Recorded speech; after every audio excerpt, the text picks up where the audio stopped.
Mais au moins ça nous donnera un feeling un peu comment faire les choses. Quoi. Ah, c'est cool. Okay, back to work.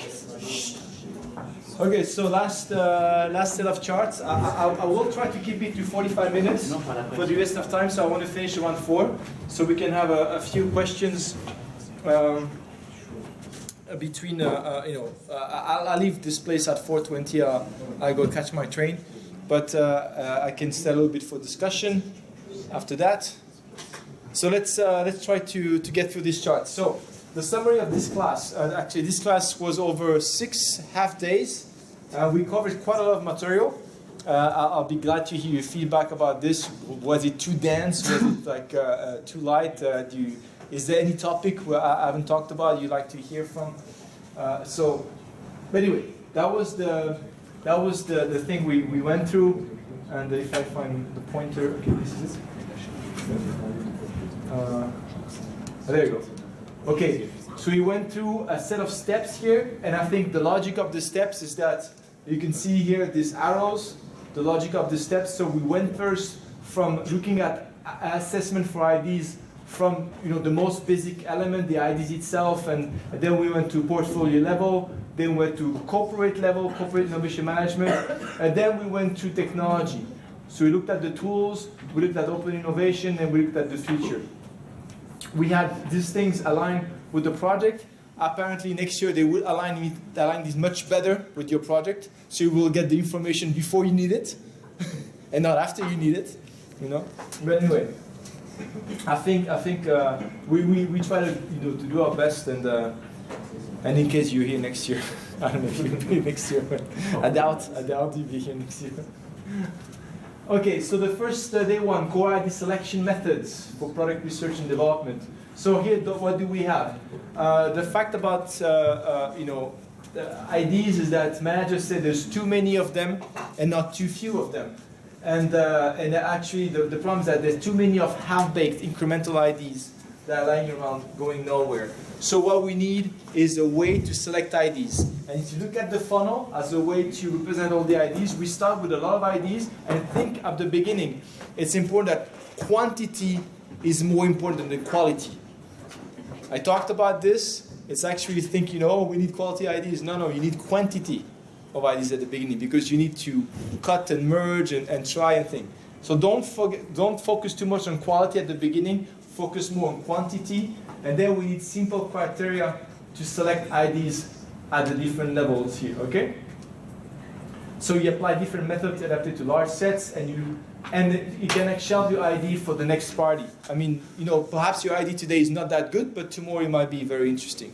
So actually think about this type of aspect here. So to select IDs, and this is really the exercise of going to a whiteboard and looking at all the IDs with the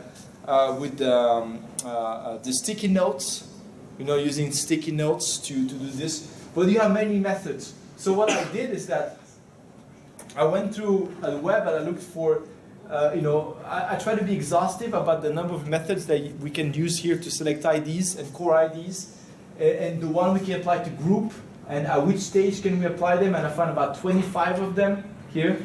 You can see here they apply to groups or individual, at which stage of the life cycle, they apply to large sets, if it's a complex method or an easy method, and the gist of the method. So I did this matrix here so you can get really a view of all the IDs, and you can use perhaps the one you think is the most appropriate for this. But this is typically what you did at the beginning of a project. You generate a lot of IDs, and then you select to get to about 10 of them. And then perhaps that was the most important thing at the beginning. What I talked about is that how do you test an ID? There's really 3 sets of assumptions that you have to make about an ID. And when I talk about an ID, it's a project, it could be adventure, it could be anything like this, right? It's a very general abstract term. But here, what you need to see here is 3 types of assumption. First, you need to have a set of assumption under desirability. Who wants my ID? Is anyone interested in my ID? Because if nobody interested, I think perhaps it's not worth to do it. So, find who's interested and have a way to test how people are interested in it. And you see that it's not it's not an easy task. The second thing is viability. Is this worthwhile to pursue the ID? Is there really, a way to do this thing? So this is the second thing you should ask yourself: is there a viable business around this? Is it okay? For instance, you can have let's give everybody things for free. Well, for what? Well, it's not viable. It's cool, yeah. Perhaps you'd be the coolest guy in town because you give everybody things for free, but it's not viable. Right? What are you gonna do? It's not a business, right? So, to put it to the extreme, right? So viability is the thing. You have a set of assumptions of is your business viable, and feasibility. This is more in terms of is it really feasible? Do you have even the money to do it? Do you have the skills, competences, and the like? So, what we need to do here is to establish first, when we have an idea, is to establish a testing framework. So let's put all assumptions about these three categories and then try to come up with test. And how will you test? That was perhaps the most important thing here about the dog here. If it is dog food, dog will eat it. If it is not dog food, then And what it means is that if you have an idea that's suitable for your market, the market will accept it. If nobody uses it because you don't have the right market, or if it's not a good idea, right? That's what it means here.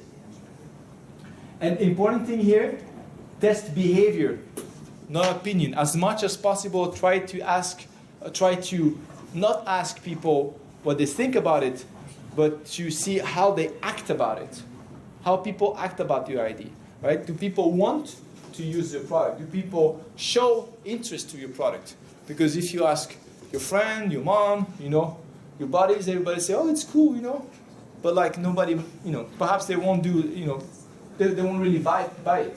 So it's actually easier, and this is where the dog analogy comes in. A dog, you don't need to ask him if he likes it. If he likes it, he eats it. If he doesn't like it, he doesn't eat it.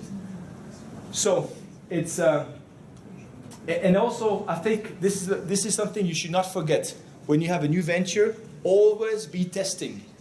Everything is a test, right? Do not delay the possibility of failure. If you have to fail as fast as possible.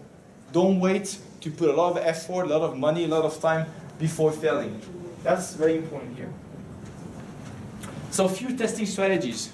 I mentioned a few testing strategies here, and there are simple ones. And why do we need a testing strategy? Why do we need this type of things here?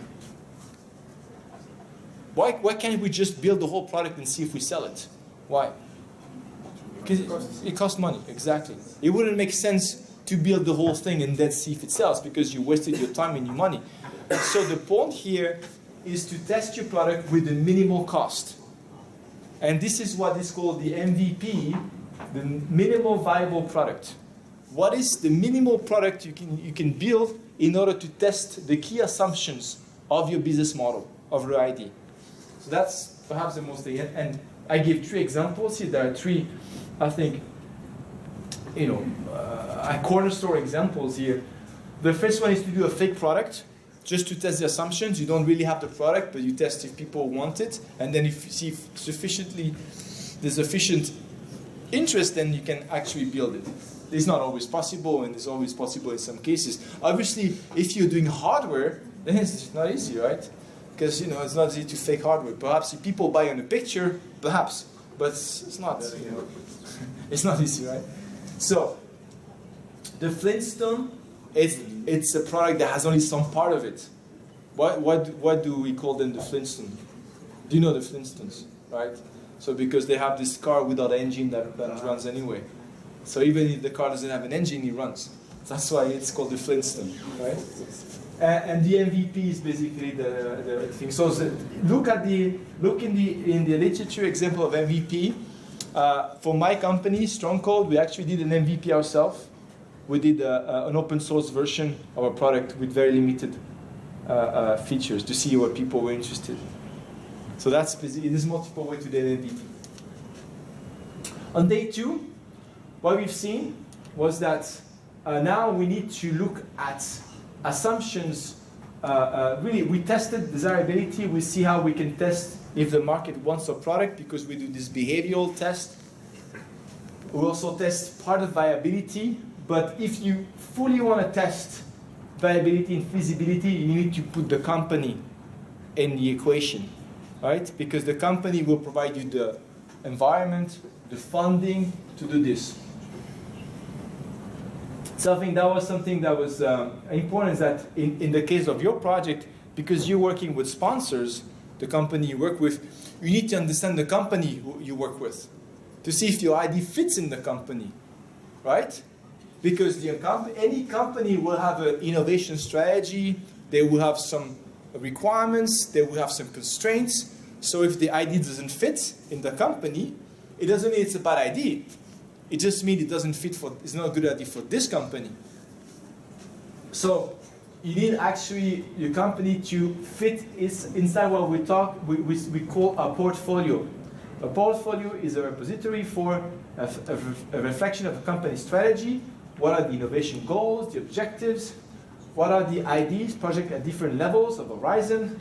And also in this we have a set of assessment metrics whose criteria your ID must satisfy in order to be included. So it could be if the ID is too expensive, is too costly to implement, then the company won't do it. So that was the in order to fully assess assumption under viability and feasibility, you need to have all this thing into consideration. So now the details of assessment metrics.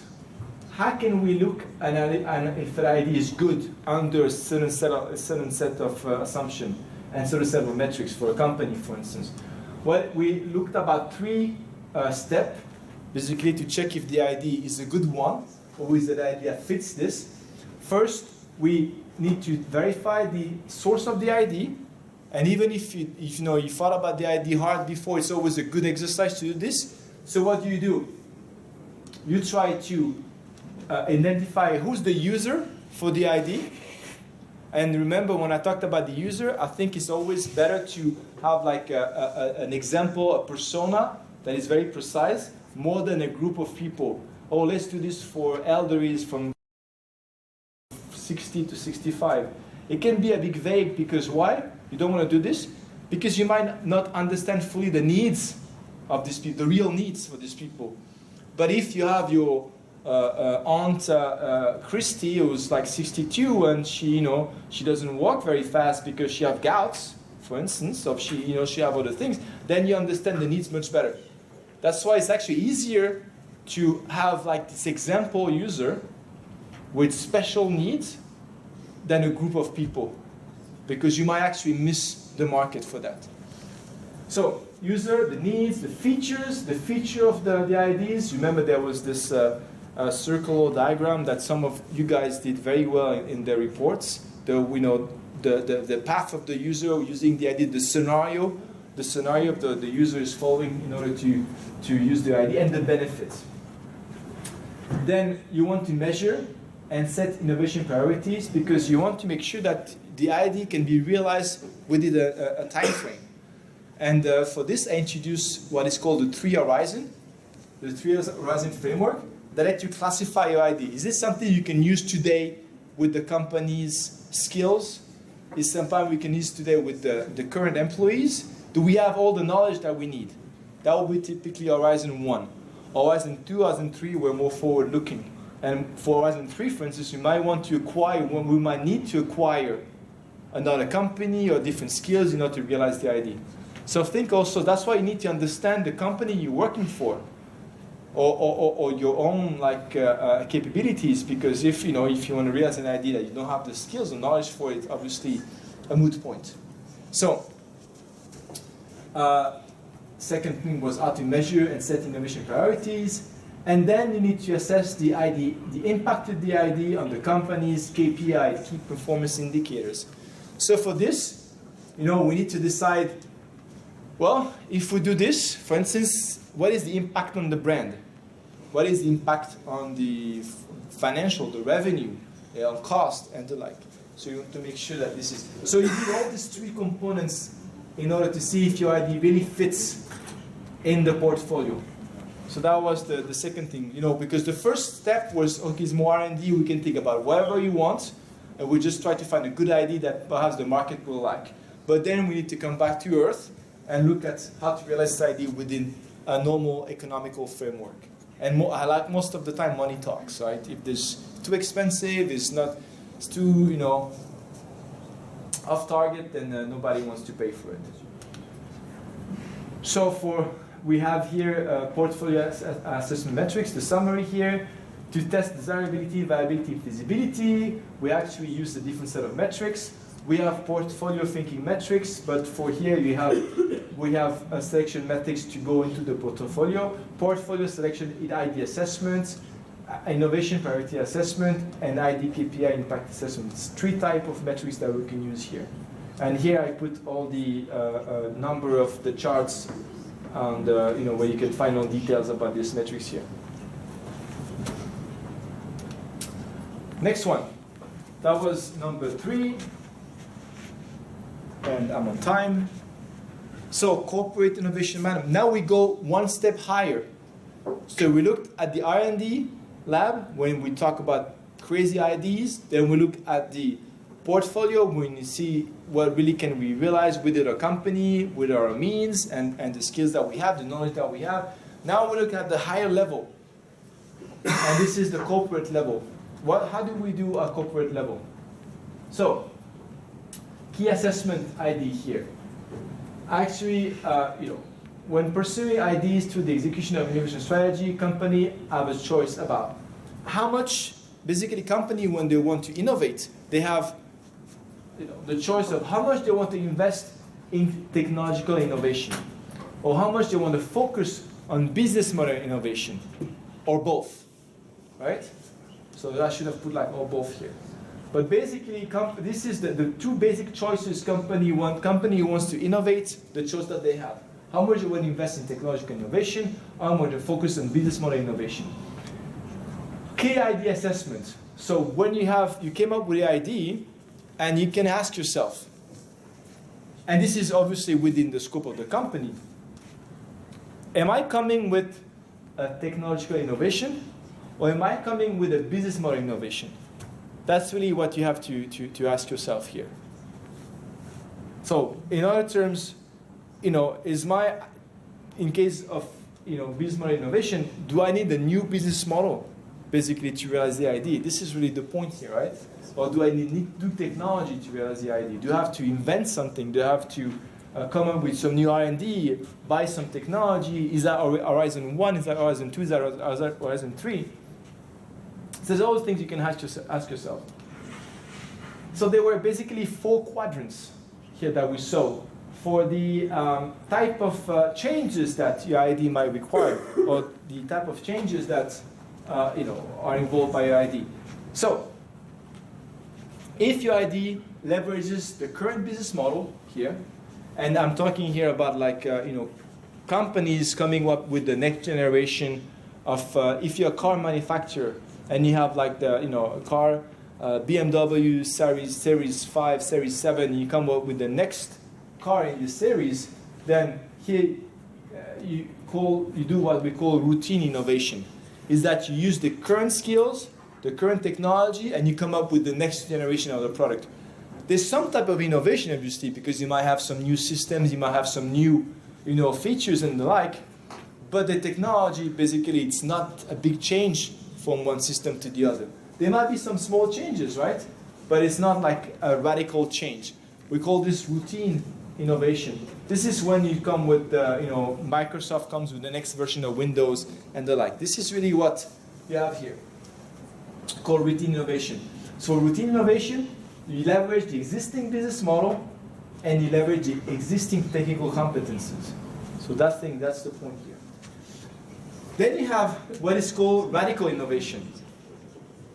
In this type of innovation, you need new technical competencies here.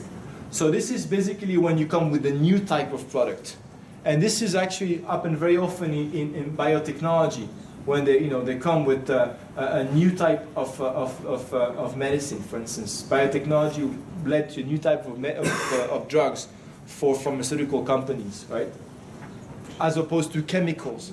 because a lot of drugs were used using chemicals, technology based on chemicals, and biotechnology really brought a new type of drugs in the industry. So biotechnology was a radical change for this pharmaceutical industry. Jet engines, fiber optic cable for telecommunication company, going out of copper pairs and going to fiber optic was a big change. So this is typically a radical change in technology. So here, these are changes in technology that require new technical competences. So you have to develop this through research and to, you have a new set of patents and the like. So this is when you innovate through the technology axis. But you can innovate in the business model axis here. So if you have typically a change, you don't change the technology, but you do business differently. Think of Uber, for instance. They added a few things, okay, geolocation for your cab, okay, but this is not, a big change in technology.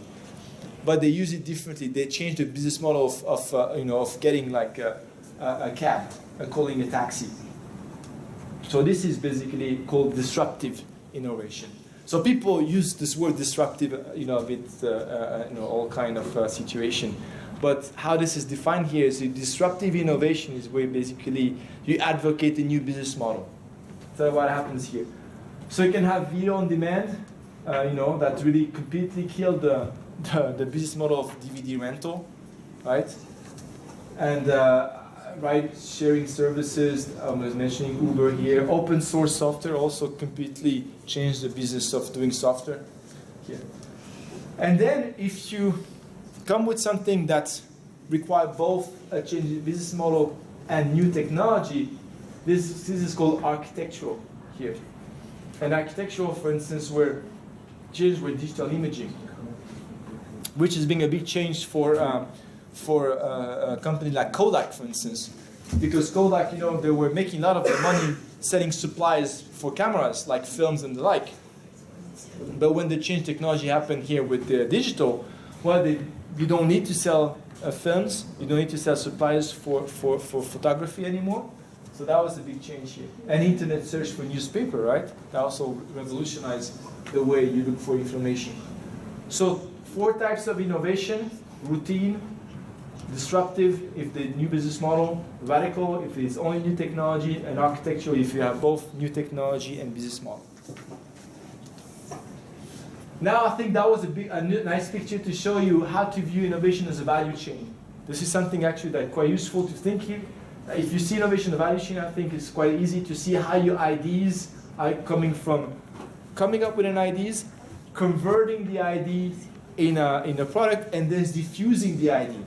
And don't forget this last part of diffusion. I mentioned several examples here when you can come up with a product, you can build a product, and nobody sells it. Nobody knows how to sell it. And I have multiple examples of large companies like IBM. Large companies like Google too. They come up with a lot of new products because they have this internal effort. People come up with their own stuff and the new product. But then it stays on the shelf because nobody knows how to sell it. Or they don't have the people that have the knowledge how to sell it. So that's why actually it's very important to think about the 3 steps. ID generation, ID conversions, and this is what this course is about, ID assessment metrics and framework, and ID diffusion here. So I think it's actually very important to understand the 3 steps here if you want to make sure that your ideas leads to something. And here, the assessment metrics. So this is to summarize the first 3 days of this class here, where we look at a different way to assess ideas and projects and the like. From an R&D level here, when you have testing individual IDs and core IDs, mostly about desirability of the IDs and viability. Then we look at portfolio level here, when we really go fully into viability and feasibility. And then we look at the corporate level. What does it entail? What does it entail to have this new ID? Does it entail a change of technology, a change of business model? Does it match the innovation goals? The innovation goals that the company have, and so on. If you look at this, usually a strategy for innovation in a company trickles down like this. The corporate decides, have innovation goals, innovation strategy here, and then it will give you portfolio thinking metrics, portfolio level assessment, if the idea gets into the portfolio or not here, innovation goals, viability, feasibility, and then here we'll look at different criteria in order to look at viability and desirability of the idea. Obviously, desirability is good to get from customer feedback, but again, I think the best way to test this is test based on behavior. And we've seen today that actually there's a good way to implement test on behavior today with social networks, right? So we see that there's actually a good way to do something like this. So, day number 4, and we're on time. Tools, we looked at tools as well, right? So because you can't do this only with charts and and think that all by hand on the whiteboard, you want actually also to have some tools to help you do that. And what kind of tool do we need? We first need to understand how do the idea, where they're coming from, how do the idea come into our company and our pipeline, and how do we make sure that we maintain a business continuity, how do we manage ideas through the whole cycle, right? So we need to put an efficient system. Some ideas are coming from your team, from customers, and they're coming here. They're coming also from customers here, from feedback and the like. They also come from your competitors. So this is really the source, and you need to have an efficient mechanism to manage all the ideas coming here into your company. So what I propose here is that we need actually to have an architecture made of 3 components. And the first component here is an ID management platform. That will help you to vote on ideas, right? To make sure that people agree, people are interested in the ideas, to store ideas like they were assets, because you will make sure that if the idea is not good today, but perhaps it will be good tomorrow. So let's store ideas, and then also we need to have a means for assessing ideas using metrics and methods and the like. Then we need a way to share ideas, because we might not be all co-located in the same room, we not know each other, or we might not live even in the same area, or we not share the same belief or culture. But we need to share, we need to get everybody's feedback, stakeholders. Then we need also a means to promote ideas, to make sure that we can go through this big set of ideas and promote the most important one, that it can reach the surface and they can become like reality in the company. So that was the first part. We need an ID management platform. The second one, we need a product portfolio management. And this is basically the more the repository where more mature ideas will come, and more mature ideas will be evaluated and measured if they fit what we do in the company in terms of innovation. So basically here we want to have a way to define product releases and tasks, product goal tracking, strategic initiatives, to also have a way to plan the delivery of the product. So I think that's a good thing. Also the new features that we get here in the product today, and I will send it in the tool that we've been using a little bit. Although I think your test period might have run out, right? The trial period run out, mine as well. But next year we'll have everybody have the tool, so everybody will be happy. We can attach the vision and the business model, which I think is interesting. We can capture the user persona, and also the integration of ID management function. But this first part here now can be integrated in the product. And also, I think that was very useful to have this in the tool, is the monitoring of the competition. So competition monitoring is also a good thing here. Okay, now for the customer feedback. Because obviously once we have the product implemented and we sell it, we use it in the field, we have people starting to enjoy what we sell, and we want to get their feedback. Are they happy? Are they unhappy? They want something different. They want some new features. So for this, we have a component here in the architecture that is called a customer feedback system. So, and remember, this is actually the key point here, is that once we get feedback, there you get the real assessment of desirability, right? It's only at this point that you understand if really all the assumption and this testing you did on desirability was right or not. Because if you see the sales are lagging, you know, this the thing, nobody wants the product, perhaps you made some mistake in the assessment of desirability. So I put here is ultimately the real assessment of desirability here. And customer feedback is gathered through a wide range of message metrics, implemented different ways. But basically, there's many touch points we can have with the customer. We can have to the web, sales, contact center, stores, mobile, social network, field service, and kiosk. There's multiple ways. In terms of fields, in terms of tools, we have different tools to do this here to get feedback. So, 3 phases towards a continuous ideation system.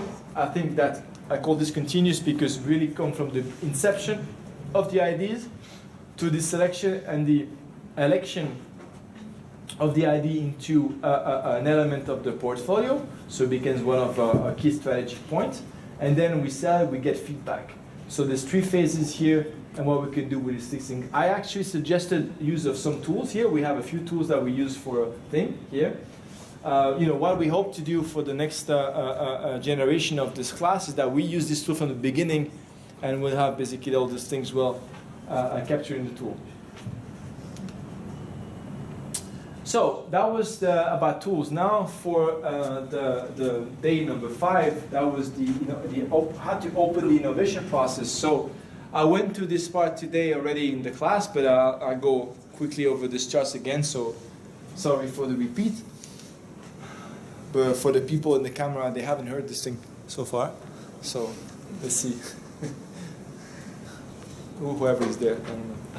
So what is open innovation? So open innovation is a paradigm that assumes that firms can and should use external ideas as well as internal ideas and external path to market. So it's basically opening your innovation process, and that happens into 2 ways.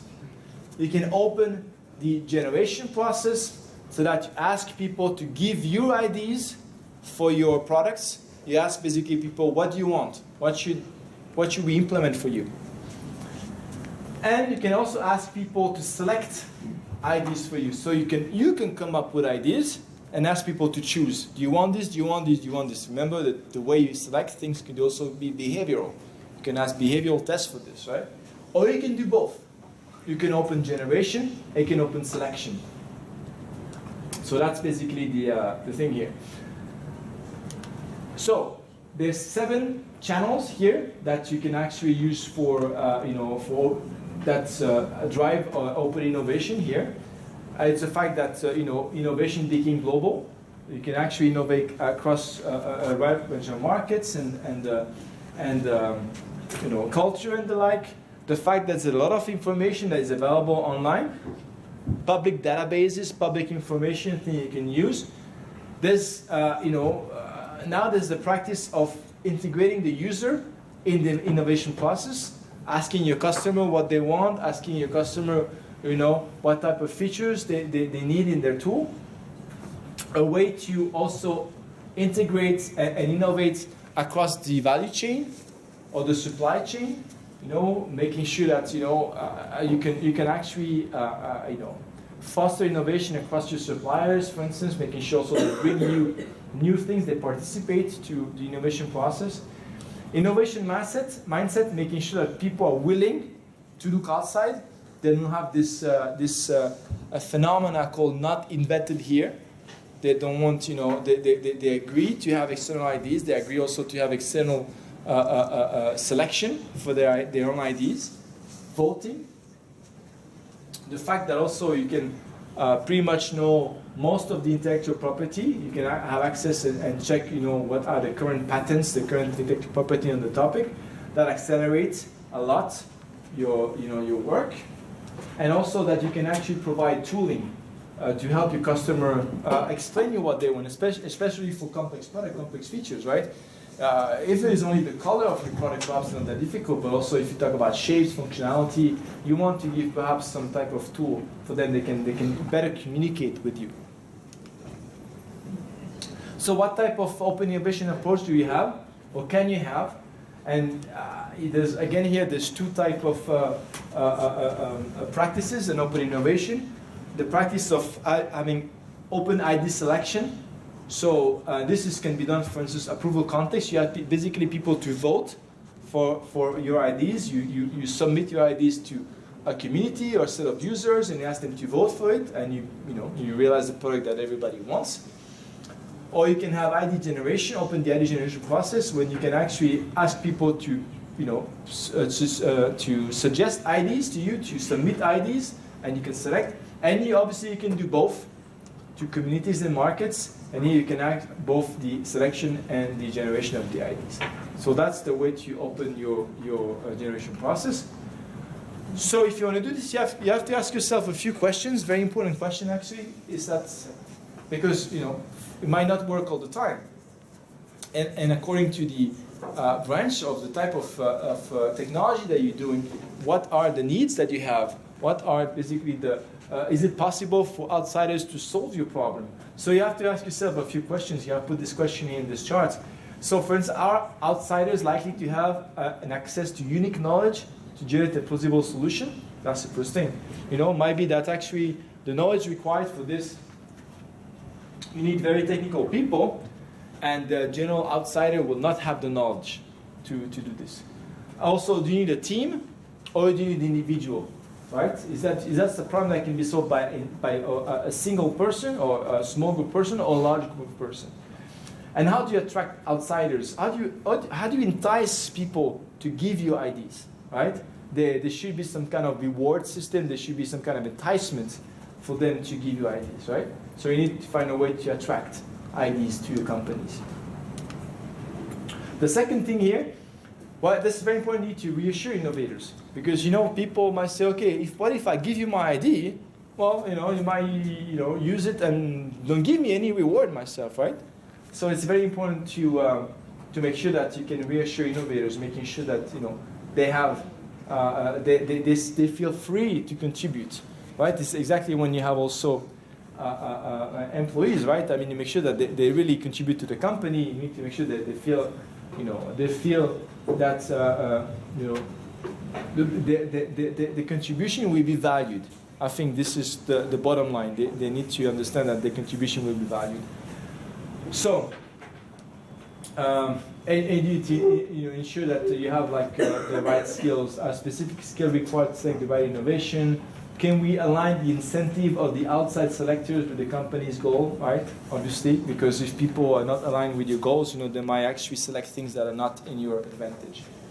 So this is all the things we need to care about when we put a strategy. And if we look back at our architecture here for what I call a continuous innovation assessment system here, is that we can do open innovation with these things, actually using this kind of practices, the type of open innovation practices within these components. For instance, to generate IDs, in the IDs that will end up in the ID management platform, we can use innovation tournament. Or we can use for selection and generation, we can use community and market. This is all for every stage of the thing here. Or for selection here, we can use approval contest. So this is in both of these stages. This is an example of how we can use these practices within our architecture. That was for the open innovation aspect of the things. On the last day, which was today, we looked at the future of innovation assessment methods. And I thought actually perhaps the best way to look at this was to look through three vectors or three dimensions where we can see that the future of assessment methods is driven. Is actually the evolution is across these three axes here. So first, through analytics, right? assessment methods, we can use our own opinion, we can use something manual, we can use this selection for... You okay? Okay, that's fine. We can use many things, but actually, the more technology we use, Fish is so happy the class is over, so that's... No? It was a long day today, so no worry. It's almost done. This is the last chart. Okay, so for analytics, we actually have a significant means to assess IDs, right? And that could be through social networks, using metrics, using mathematical equation, and using also artificial intelligence. We've seen this example too. So we can use better analytics. So one way assessment method will evolve is through better analytics. One other way they will evolve is through visualization, better visualization here. And this is really something that I think is interesting, is that we need to cope with complexity of IDs. We cope with, be able to manage more complex concepts. Will be actually visualization is a great help. And the last but not least here is the openness of the process, because open innovation is getting a larger part of of how we do innovation is getting more and more important. We need also to adapt assessment methods for this. So for analytics, what I mentioned here is that actually it's a good way now. When we started this class, I talked about the interest of doing behavioral tests for assessing IDs, for assessing if it is a good idea or not. Behavioral tests are good, but it's not easy to come up with a behavioral test, especially that you need to to come up with in front of real people and try it. It's not easy, right? You can go to McDonald's and ask them if they want to see you in real or not, but it's not easy. So today we have the internet and we have social networks, and they have a wealth of I would say, there's a wealth of opinion there, and you can actually try to devise strategy to test your IDs using social networks. So it's actually very useful to implement behavioral tests. And for this, we'll use tools that marketing tools that actually let you access. It could be dedicated communities. It could be some special interest group and the like. And you can actually try to ask the most appropriate people, or try to test if they show some interest to your ID. I think that's the most perhaps the easiest way to explain this. So. One key thing is that here is that social network very often they have a way to measure customer emotion, and we know that this is extremely important concept to understand. If you connect to your customer with your product, it's really a measure of success. If you can connect to the customer emotion, I think it's very likely your product will be a success. The second thing, once we have done all this work looking at data and try to make sense of it, we try to visualize it to look at a way to represent this in order for us to be able to manipulate larger data sets and larger set of IDs. I gave a few examples of graphs. This is really something that you can find by yourself. But I think what was interesting to see in the future of the way we can represent traceability between IDs. And there was this experiment here that was done in the Harvard Business Review that that shows that how IDs can connect and can lead to some core IDs in a paper. So they show this, how these things are connecting, and how through discussion they can find out which IDs basically is prevalent, and elect and actually see how the ID emerged and came up through discussion. Obviously, visualization is very important.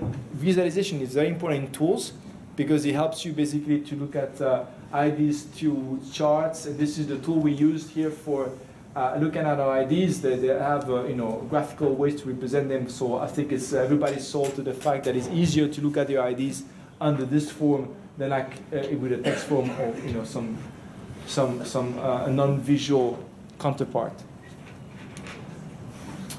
For the openness and the future of innovation assessment methods in a world of open innovation, I mentioned here 9 trends here. And that innovation actually is crossing industries now, and we need actually a way to adapt assessment methods per industry. Also, we're going from high tech, and here you can see this is a quantum computer, to low tech. This is agriculture. But also, we need also assessment methods to look at ideas in high tech industry, but also in mid to low tech industries.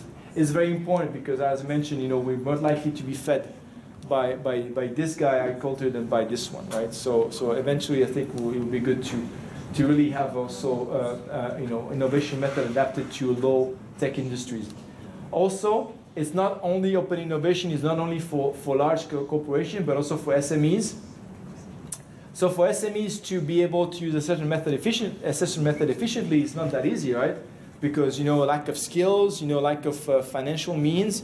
So it's important basically to have also things accessible for this to all type of corporation.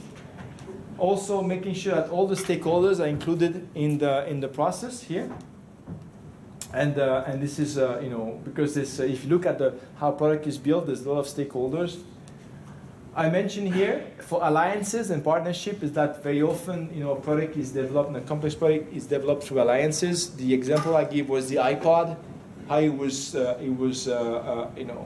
obviously it was orchestrated by Apple, but there's so many companies that including large companies like Philips that contributed to the iPod. And contrary to popular belief, it's not Steve Jobs that came up with the iPod. It was actually some external consultant. Here the trend number 6 was that academia is becoming more a knowledge broker, more than an ivory tower, where they do things in an insular way. Insular way, they don't share knowledge and think. Actually, today academia is very open to the industry, and the perfect example of this is this class. In the Innokick class is actually the best example for that. Also, we develop more mature assessment tools. As I was mentioning that before, is that we need to have assessment tools that are more mature, that are more accessible. Also, we're going from product to services. It's obviously very important to innovate in product, but also innovate in services. And this is also very likely when you have a change in business model, that you innovate in services, so that's an important point here. And then also we can see knowledge as a financial asset. So knowledge becomes tradable. We can trade knowledge like we could trade like equities, for instance. So this is something that is done today. In a few instances, banks that are buying intellectual assets from high-tech companies or academia and trade it like an asset. So the future of summary of the future of assessment methods here. Well, there's 3 dimensions into which assessment method will evolve. First, to analytics. Here, they can coming from getting access to data sources from your company. It could be marketing data sources. Then using tools to go to the data sources, curate the data sources, and try to make sense of it by searching, by looking for triggers, looking for mention of your product and company. And even use AI, artificial intelligence, to try to find some answers. The second aspect is visualization. So we can actually visualize ID better. We can actually, we'll see some progress into this, is that if we can view things better, if we look at IDs better, then we'll definitely be more efficient. So visualization is an important trend for the future of assessment methods. And openness. We know that because open innovation is a reality, it's like all companies are applying this type of practices today, that we need to adapt assessment methods to make sure that they match open innovation practices. So we went through this course, and I think I kept, about 45 minutes. So that's the whole class that we went through, and apparently, we'll talk about this next year as well. Not with you guys, but with some other people.